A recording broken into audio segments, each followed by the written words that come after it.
Relationships, man. Relationships. Tell us more. Yeah. So most of the time, when somebody says relationships, what they're thinking about, what that brings forth is your loved ones, your friends.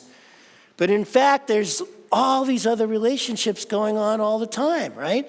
The relationships we have at work, which some people think is their most sacred, right? Because how they bond at work and doing that work that they love together becomes this bond for them. So that is a relationship. The relationships that everybody has with this center, and they're all different, right? How you relate and how you are with the center. The people in leadership, people who volunteer, people who show up on Sundays. It's all different relationships. There's all these relationships. There's the relationship, how many of you have a very deep relationship with chocolate? I am convinced that anybody who doesn't have that deeper relationship is an alien. I've met aliens, and they're welcome. Aliens are welcome here. Everybody's welcome here. So we have these relationships that go on, and we somehow get into these conflicts, right? Is there any relationship you've ever had that didn't have some sort of conflict that came up? So there are conflicts in relationship. And then sometimes out of those conflicts, people decide, I'm out of here. I don't want this relationship anymore, right? And they leave. They leave that relationship. And sometimes it may seem like a really good idea, except until you're in the next relationship and it turns out the same. And then you're in another relationship and it turns out the same. I've been divorced 3 times. I know all about the same, right? And so, then you finally, if you're in this teaching and you start realizing what's going on, you look around at those relationships and you realize the only thing that's the same about all of them is you or me, which is what I finally did about my marriages, which is how I finally wound up in a cabin in the woods for 2 years, where I just decided that the relationship I really needed to work on was the one with myself. And that changed everything. And the more I got into that, I realized that of course it did. Because there isn't all these different relationships we see in life. That actually isn't the case. There's only one. You have one relationship. That's with yourself and with life itself. And that's it. And all that's going on out here is the different ways in which we find ourselves relating to all that goes on and think it's something separate from us instead of it is us. I heard this great story this week. It's about a monk talking to his students. And he says to the students, you're carrying a cup of coffee. Somebody bumps into you and you spill the coffee. Why did you spill the coffee? And everybody in the room was like, well, because I got bumped into. And he goes, it's because there was coffee in the cup. If there was tea in the cup, you would have spilled that. If you have anger in your cup, you're going to spill that. When we get jostled in life, what we spill out is whatever we've got inside the cup. And we can tell what we have inside the cup by what spills out. We might think, oh, well, it only spilled out that way because this person did this, this, and this. But in fact, it only spilled out because that's what was in the cup. And so when we're looking at relationship, when we're looking at the true relationship, what I am looking at in terms of my relationship is what spills out. What spills out when I get jostled, when I get bumped into, when my feathers get ruffled, when my back goes up? What spills out? Is it that I'm sure that I'm right? Well, yes, actually, that happens to me sometimes. I am so darn sure I am right. I'm probably the only one here. And so, but then am I willing to look at that and go, oh, that's what happened. That's what I let spill out. That's my work. That's my work. And how do we do that work, How do we get into that place of, okay, here's my growing edge, right? You hear me talk about it all the time. Here's my growing edge. This is my work because that's what spilled out. Is that who I want to be in the world? No. I want to be an awakened person. I want to walk around where in those moments where I feel awakened and I get all those great side effects of compassion, loving, kindness. I don't have to focus on compassion, love, and kindness because I notice that if I am awakened, I get those. If my relationship to life is one of viewing it as, of course, this is how life unfolds. When I look at it like that, then of course I'm compassionate because I can see the suffering, right? Because that's what's spilling out most. When something's spilling out of our cup, it's the suffering that we have. Whatever it is. If we're angry, we're suffering. If we're upset, we're suffering. If we're concerned, we're suffering.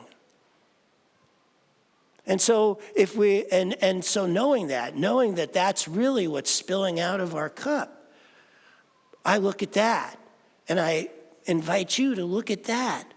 If you're upset, what is your suffering? Because it's yours. You may think it has to do with what happened, but this is what spilled out, right? This is what I've noticed. It spills out. And so one of my practices is to make sure that when somebody points out to me something I've done, to go, oh yeah, I did that. Because I don't want defensiveness to spill out of my cup. If I let defensiveness spill out of my cup, well then, what am I letting spill out of my cup? That's suffering. Then I'm suffering. And that's what I notice. I notice all the times I'm suffering. And because I notice all the times I'm suffering, that gives me a lot of compassion around, I'm probably not the only one. And so here we are in this world, right, of all the different ways in which we spill out our suffering, and yet looking at the reasons for it instead of inside ourselves, instead of looking here going, okay, I feel trespassed, so I'm spilling out all this upset around that. And sure, it's up to them to look at theirs, but what is mine to do? I mean, that's what Jesus meant when he said, turn the other cheek. He didn't mean, I don't know what he meant. I wasn't there. I didn't talk to him. But my thoughts on the matter are that it was about this. It was about, can you continually look back at yourself instead of spilling out something that afterwards you're going, oh, I wish I hadn't spilled that out. I still do that, right? Something spills out of me and I'm like afterwards going, oh, I wish I hadn't spilled that out. And like I said last week, then you can get into the two mistake situation of then beating yourself up for letting it spill out. And now you've made the mistake and the second mistake of beating yourself up about it. And you're still spilling out the same suffering. The same suffering that allowed you to say whatever it is that came out that you're going, you're cringing about, that you're then doing it again when you're getting on your own case. It's just happening again then, right? And so that's still what's spilling out of your cup, even if what's spilling out of your cup is pouring onto your own head. Because there might be folks out here who, when they spill something out, they spill it onto their own head. Or am I the only one who does that? And so that's where we are, right? Looking at our suffering, looking at our cup, looking at our relationship with ourselves. How loving are we being with ourselves in the midst of, I made a mistake? In the midst of, I didn't do something as great as I wish I had. I didn't go about that in a very good way. Am I now spilling out more suffering, or am I taking the time to go, well, if I can really love on myself here, then I am doing the practice of love. So that at some point, if I can love myself enough, what spills out of my cup is love. If you can fill yourself up with love, then that's what'll spill out. But it starts with you loving on yourself. Because if you don't do that, if you're getting on your own case, then what you're doing is putting more of that in your cup. Can you watch yourself to see what it is you're putting in your cup so that you can see what'll spill out? And it's not easy. A situation came up where I said something, and the moment I said it, I was like, oh, that came out of my mouth. So it happens, right? It happens to me anyway, my mouth goes faster than my mind or my heart, and something comes out, and then it's about, can I love myself about that? Or am I going to beat myself up about that? Because if I beat myself up about it, I am more than likely creating the next time it happens. People think being critical of themselves actually helps. It's a mistake. It's a deep mistake to think that if you're critical of yourself, you can somehow control yourself, because then it's about control instead of healing. And anytime we're into control, we are not into healing. And what truly transforms us is when we deepen into healing. And there's just no telling. At least not for me. I have not been able to figure out in any given situation what will ultimately be healing. Well, what I know is by holding that intention, that if my intention is healing, then something will show up to allow for that in ways that maybe I can't recognize right away. And sometimes it takes time. So when you're loving on yourself, filling your cup with love so that might be the next thing to spill out the next time you're bumped into, right? Remember that the healing that comes from all that may not be right away, and impatience is another form of suffering. So if you're impatient, the other thing you're doing is putting into your cup impatience, more suffering. You see how this works? It's our relationship with ourselves that then what spills out. And then, the few folks whom are my heroes, who have reached the place of where what spills out of them is love, no matter what it is they're confronted with.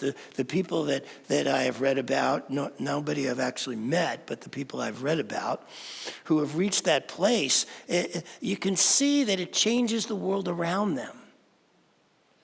The more you are the cup that when you are jostled spills out in love, the more around you grows love. You're actually then planting those seeds of kindness, compassion, right? The same seeds you were using for yourself in kindness and compassion now spill out of your cup and grow around you. That's what's possible. Not easy.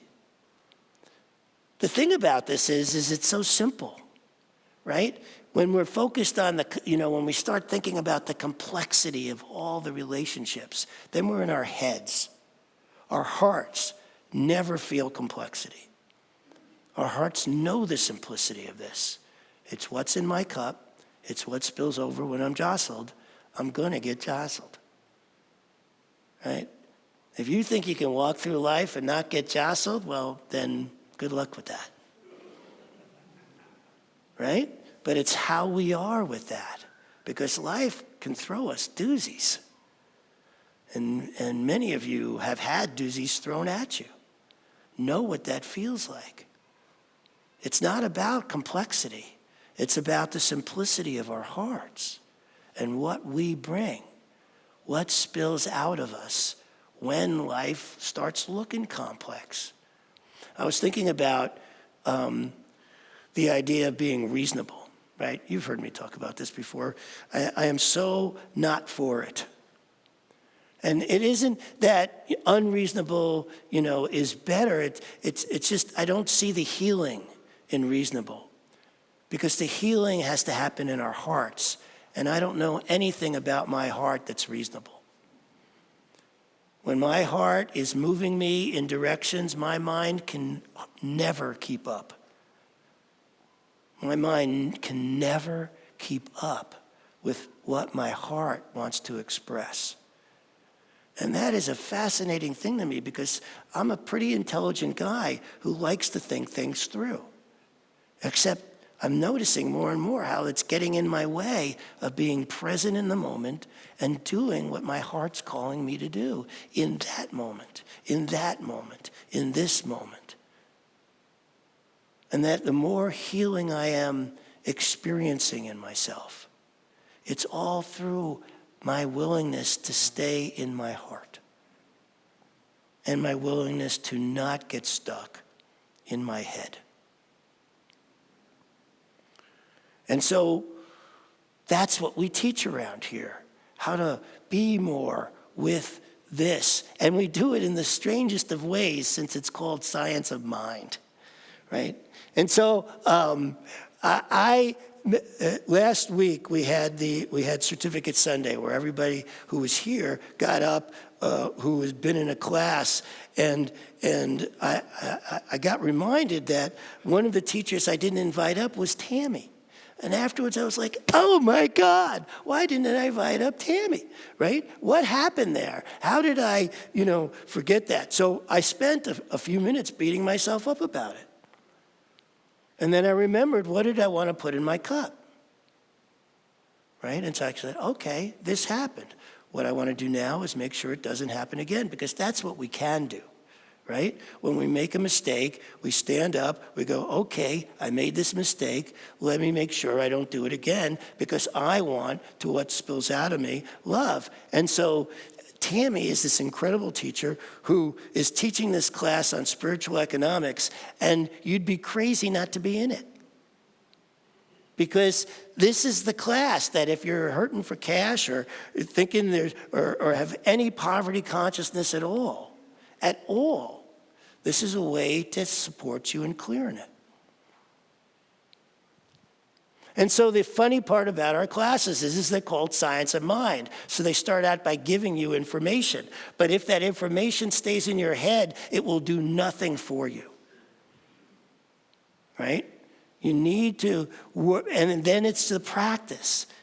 And that's when I talk to people who are in the Advanced Consciousness Studies class, they say, well, what has been so transformative for them is their immersion in going through this, so that it does get to the embodiment part and shifts in the heart. And that's what you want. You want the shift in the heart. It's great to get the information, but if you're not living it yet, you need more practice. We all do. And so that's a great way to practice, and that's why I mention this stuff. And everybody's going, why are you always talking about classes so much? I said, because it is the best way I know to transform your life, to embody something that is hard to embody when you're in the moment of being jostled, when you get the diagnosis, when you lose the job, when the relationship's falling apart. These are all relationships. Every single one of them, and they all come out of the cup that we have. Because if what's coming out of your cup is a sense of gratitude, abundance, love, then those are the seeds you're planting around you. That's what's spilling out. And thus, what happens from those seeds is life actually shifts. You actually get a different life where you're more abundant. You're healthier. You're healing. You can feel it. I could feel it. I've been feeling the healing so strongly, especially since I arrived here. There's just something about this place.